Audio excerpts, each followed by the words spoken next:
네, 오늘 성경 말씀 보시겠습니다. 마태복음 16장 18절 19절입니다. 또 내가 내게 이르노니 너는 베드로라. 내가 이 반석 위에 내 교회를 세우리니 음부의 권세가 이기지 못하리라. 내가 천국 열쇠를 내게 주리니 네가 땅에서 무엇이든지 매면 하늘에서도 매일 것이요 네가 땅에서 무엇이든지 풀면 하늘에서도 풀리리라 하시고. 마태복음 18장 15절부터 18절입니다. 내 형제가 죄를 범하거든 가서 너와 그 사람과만 상대하여 공고하라. 만일 들으면 네가 내 형제를 얻은 것이요 만일 듣지 않거든 한두 사람을 데리고 가서 두세 증인의 입으로 말마다 확증하게 하라. 만일 그들의 말도 듣지 않거든 교회의 말하고 교회의 말도 듣지 않거든 이방인과 세리와 같이 여기라. 진실로 너희에게 이르노니 무엇이든지 너희가 땅에서 매면 하늘에서도 매일 것이요 무엇이든지 땅에서 풀면 하늘에서도 풀리리라. 아멘. 네, 오늘 천국의 열쇠, 천국의 열쇠 이런 제목으로 하나님 말씀 증거하겠습니다. 그 금요일 아침에는 하이델베르그 요리문답서를 그 조금씩 보고 있습니다. 우리는 신약의 성례, 그 세례와 성찬을 우리 요리문답 마쳤고요. 오늘은 그 요리문답 83번부터 85번 이 천국의 열쇠라는 주제로 이제 문답을 통해서 가르치고 있는 내용 보려고 합니다. 우리는 여기서 이런 질문 해야 됩니다. 왜 하이델베르그 요리문답은 천국의 열쇠라는 주제로 가르치고 있습니까? 오늘날 한국교회에서 사용하는 성경 공부 교재들 중에서 따로 천국의 열쇠 이런 주제로 공부하는 교회는 거의 없을 겁니다. 굉장히 드물 거예요. 왜냐하면 우리 교회, 개신교 교회에서는 이미 정리된 교훈이거든요. 참고로 기독교 교리는 이단들 때문에 이단들이 발생했기 때문에 그들을 대항하고 교회를 보호하기 위해서 바른 교리를 뒤늦게 정립했던 역사가 있습니다. 초대교회 시절에 예수님은 하나님이 아니라 사람에 불과하다는 아리우스파 이단이나 예수님의 신성과 인성을 오해한 이단들이 발생했기 때문에 초대교회 종교회의를 통해서 교회들이 모여서 성경적인 바른 교회를 정립하였던 것을 우리는 기억합니다.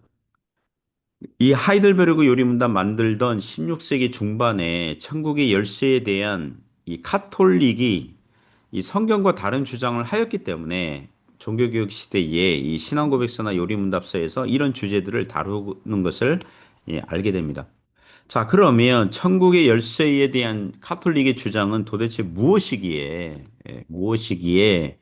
우리 이렇게 요리문답 우리 그 프로테스탄트 교회에서 이렇게 만들어 이 천국의 열쇠에 대한 주제를 설명을 했습니까?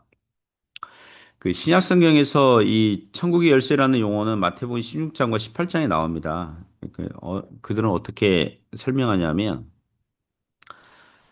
그러니까 이 카톨릭이 어떻게 설명하냐면 그 마태복음 16장 18절 19절에서 보면 예수님을 향해서 베드로가 고백하잖아요. 주는 그리스도시요 살아계신 하나님의 아들입니다. 이렇게 베드로가 고백하니까 예수님께서 베드로를 칭찬하시면서 너에게 천국 열쇠를 주겠다. 이런 구절에 대해서 이 카톨릭이 과도한 해석을 하는 거죠. 예, 그들은 어떻게 주장하냐면 예수님께서 베드로에게만, 예, 다른 제자들이 아니라 베드로에게만 천국 열쇠를 주셨고, 나중에 베드로는 로마 교회 카톨릭 그 일대 교황이 되었고, 베드로가 죽어서 이제 로마 이제 주교가 되는 사람들에게 이 천국 열쇠를 이어서 주었다. 예.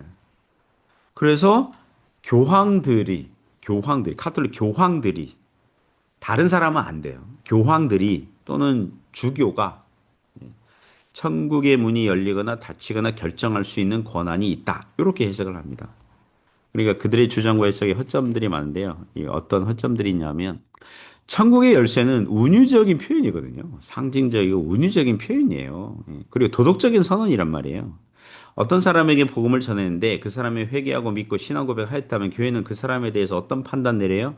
아, 저 사람에게 천국 문이 열렸구나라고 그런 운유적인 표현을 사용하면서 당신이 예수님을 회개하고 믿었으니 천국 백성이 되었습니다라고 여겨주는 거잖아요. 그런 표현이잖아요. 마태복음 16장에서 예수님께서 베드로에게 천국 열쇠를 주신다고 하셨는데 베드로의 신앙 고백은 다른 열두 제자, 그러니까 그 당시 열두 제자들을 대표해서 대표해서 신앙 고백한 거거든요.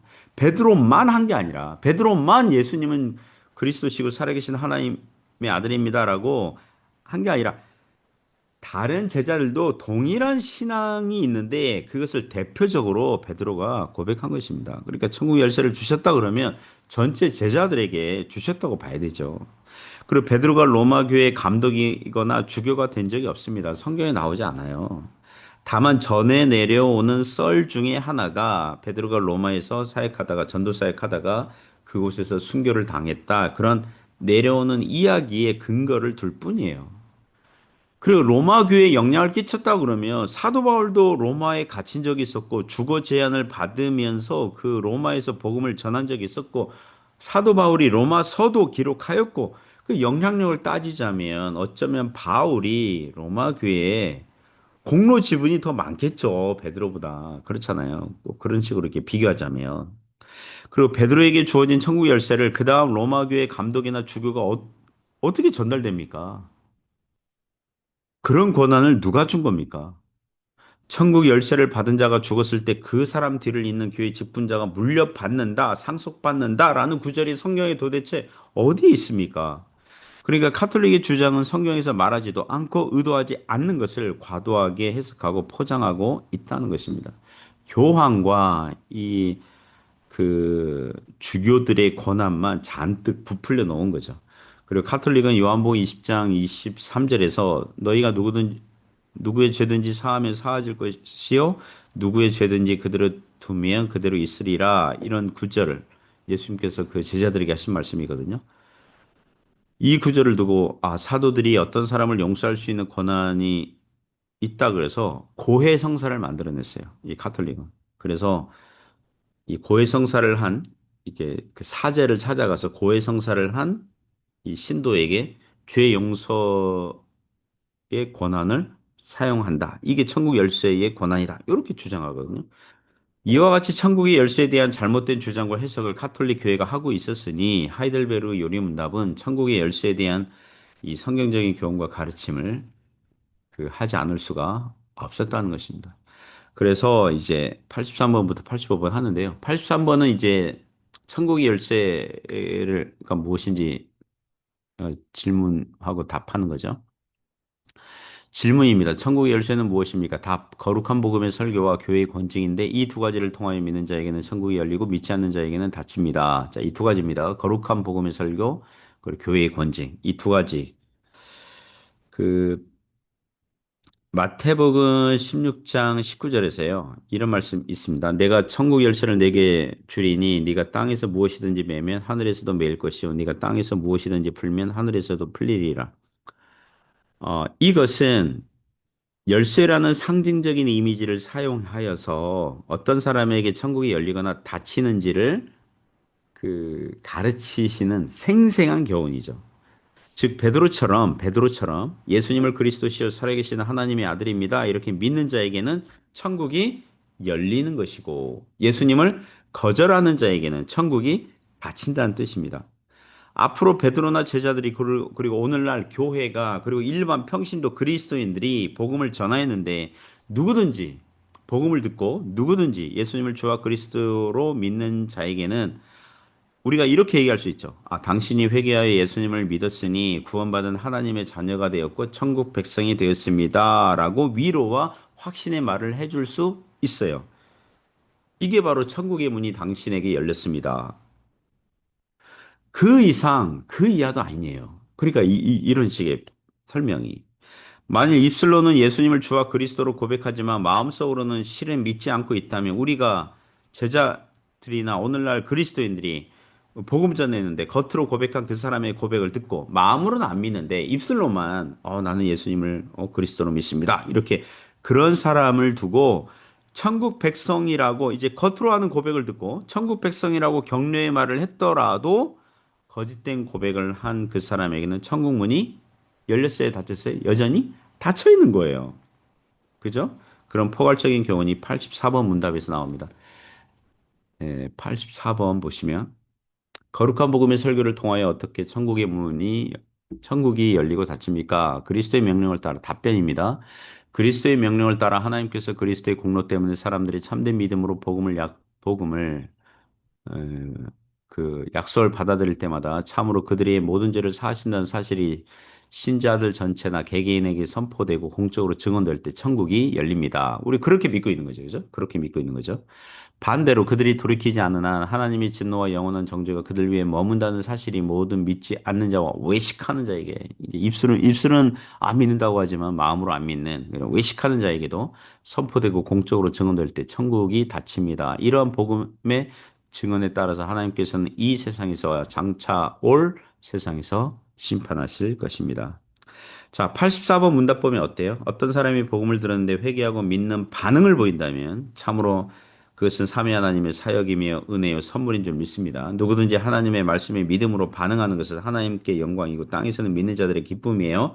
자, 여러분은 예수님을 주와 그리스도로 믿고 있습니까? 그렇다면 여러분에게 천국 문이 열려 있는 줄 믿습니다. 또한 천국 열쇠 용어가 그 마태복음 18장 에도 나오거든요. 그래서 85번 문답에서 다루고 있습니다. 질문, 교회의 권증을 통해서 어떻게 천국에 닫히고 열립니까? 답변입니다. 그리스도의 명령에 따라 그리스도의 이름을 가진 자가 교리나 생활에서 그리스도인답지 않을 경우 먼저 형제로서 거듭 권고할 것입니다. 그렇지만 자신의 오류나 악행에서 돌이키기를 거부한다면 그 사실을 교회 곧 7위 회의에 보고해야 합니다. 그들이 교회의 권고를 듣고도 돌이키지 않으면 성례에 참여함을 금하여 성도의 사귐밖에 두어야 하며 하나님께서도 친히 그들을 그리스도의 나라에서 제외시킬 것입니다. 그러나 그들이 참으로 돌이키기를 약속하고 증명한다면 그들을 그리스도의 지체와 교회의 회원으로 다시 받아들입니다. 자, 마태복음 18장 15절부터 18절 보시면 믿는 형제가 범죄했을 때 처음에는 1대1로 권면해요. 어, 회개하여 돌아오면 좋겠지만 거절할 경우에 한두 사람을 추가해요. 그러면 두세 사람이 되는 거잖아요. 그죠? 성경의 증인 숫자입니다. 두세 사람은. 두세 사람이 회개를 권면했을 때 회개하면 좋겠지만 계속 거절하면 교회에게 말하라는 거예요. 교회에 말하라. 교회 7위회에게 말을 하라는 거죠. 우리 교회 같으면 당회겠죠. 교회 이름으로 범죄한 형제에게 권면하면 들으면 좋겠지만 교회 공식적인 권면도 듣지 아니한다면 그 사람을 누구와 같이 여겨요? 이방인과 세리와 같이 여겨라. 그러니까 믿지 않는 사람으로 여겨라. 그러면 그 사람은 성찬식 참여 금지고요. 재직회나 공동회에 참여할 수 없고요. 그리고 이제 전도 대상자로 여기서 그 사람에게 복음을 처음부터 다시 이제 전해야 되는 거겠죠. 자, 이때도 천국 열쇠는 회개의 반응 유무를 보고 여기는 거거든요. 범죄한 형제가 회개에 돌아온다면 그는 천국 백성이란 뜻에서 이제 천국 문이 열려 있는 것이고.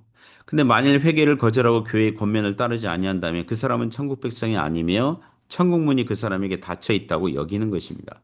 즉, 이 천국 열쇠는 카톨릭처럼 교황이나 주교들에게 소수의 사람들에게 집중되고 맡겨지고 위임된 권한이 아니라 교회라면 그리스도인들이라면 하나님의 소유요 왕 같은 제사장과 같은 모든 신자들에게는 이 은유적이고 상징적인 이 도덕적인 권한이 있다고 하겠습니다. 제가 목회하면서요, 세례를 주었는데, 세례 받은 지 몇 주 안 되어서 이 교회를 떠난, 주일 성수하지 않고 교회를 떠나는 사람을 본 적이 있습니다. 그 이후로도 계속 교회를 다니지 않는 그런 사람 있습니다. 그리고 교회에서 집사직분 받았지만 신앙생활 하다가 이런저런 일로 교회에서 시험 들어서 혹은 상처받았다면서 교회를 나오지 않는 사람들을 또한 봅니다. 주일 예배를 자주 빠지고 나오지 않는 성도들을 봐요. 이게 주일 성수하지 않는 걸 아주 쉽게 여기는, 아주 가볍게 여기는, 이거 옵션으로 여기는, 내가 뭐 여건이 되면 가고, 또는 뭐 기분이 울적하고, 또 컨디션이 안 좋고 이러면 또 쉽게 빠지는 그런 신자들이 있거든요. 영적으로 매우 위험하고 아슬아슬합니다. 기독교 신앙생활을 종교생활의 한 방편으로만 하나님을 종교적인 어떤 미신과 우상들의 하나처럼 여기는 사람들이 있습니다. 사주팔자 운세와 성경을 동급으로 여기는 사람들도 있어요. 미안하지만 그런 사람들에게는 천국이 닫혀 있습니다. 그러나 믿음의 반응을 하고 겸손하게 회개하고 하나님께 예배드리는 걸 좋아하고 성경 말씀 따라 사는 걸 기뻐하는 자에게는 그리스도를 주와 그리스도로 예수님을 주와 그리스도로 믿는 자들에게는 천국 문이 그 사람에게 활짝 열려 있는 줄 믿습니다. 사랑하는 성도 여러분, 예수님 믿고 있습니까? 그러면 여러분에게 천국 문이 열려 있는 것입니다. 또 주변에 안 믿는 사람들이 있습니까? 그들에게 천국 문이 열릴 수 있도록 복음 전도하고 회개를 촉구하고 그렇게 복음 전하는 일에 또 선교하는 일에 어찌하든 최선을 다하는 저와 여러분 되시기를 주님의 이름으로 축복합니다.